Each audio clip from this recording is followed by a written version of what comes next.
Primordialisme salah satu konsekuensi dari adanya diferensiasi sosial adalah terjadinya primordialisme merupakan pandangan atau paham yang menunjukkan sikap beradaptasi pada hal-hal sejak semula melekat pada diri individu seperti suku, bangsa, ras, dan agama.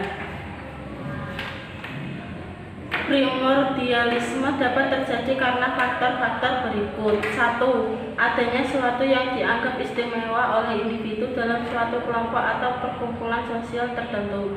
2. Adanya suatu sikap untuk mempertahankan kekuatan suatu kelompok atau kesatuan sosial dari ancaman luar. 3. Adanya nilai-nilai yang berkaitan dengan sistem keyakinan seperti nilai keagamaan dan pandangan.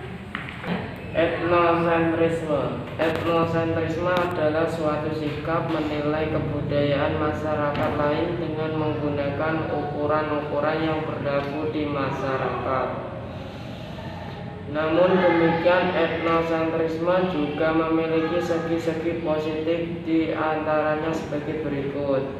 1. Dapat menjaga keutuhan dan kestabilan budaya. 2. Dapat mempertinggi semangat patriotisme dan kesetiaan kepada bangsa. 3. Dapat memperteguh rasa cinta terhadap kebudayaan atau bangsa.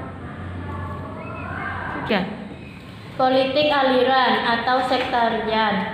Politik aliran merupakan keadaan ketika sebuah kelompok atau organisasi tertentu dikelilingi oleh sejumlah organisasi massa atau ormas, baik formal maupun informal. Tali pengikat antara kelompok dan organisasi-organisasi massa ini adalah ideologi atau aliran atau sekte tertentu. Pengaruh lain dari diferensiasi dan stratifikasi sosial adalah proses konsolidasi. Konsolidasi berasal dari kata consolidation yang berarti penguatan atau pengukuhan. Secara politis, konsolidasi merupakan usaha untuk menata kembali atau memperkuat suatu himpunan atau organisasi yang dinilai terancam perpecahan.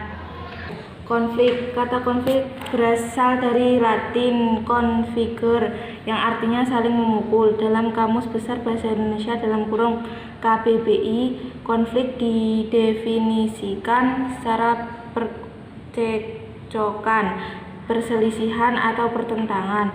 Dengan demikian, secara sederhana, konflik merujuk pada adanya dua hal atau lebih yang berseberangan, tidak selaras, dan bertentangan.